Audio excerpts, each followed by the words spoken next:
রীতিমতো আগুনের যে দমকা, মানে একদম দেখা গেল যে আগুন দাও দাও করে জ্বলে উঠলো, এরকম বিস্ফোরণ ঘটেছে। কালো ধোঁয়া এই মুহূর্তে অফিস পাড়া ছেয়ে গিয়েছে।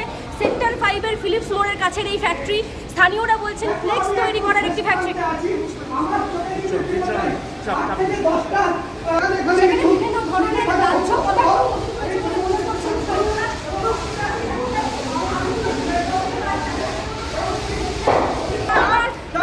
কিন্তু সেই দাহ্য পদার্থগুলো জ্বলে উঠছে এবং বিস্ফোরণ দেখতে পাচ্ছি এই মুহূর্তে। তার জন্য আবারও সেই বিস্ফোরণের ফলে যে আগুন লাগে, সেই আগুন একেবারে রীতিমতো দাউ দাউ করে চলছে এই মুহূর্তে।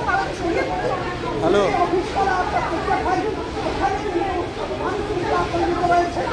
ছবি দেখানোর চেষ্টা করবো। এই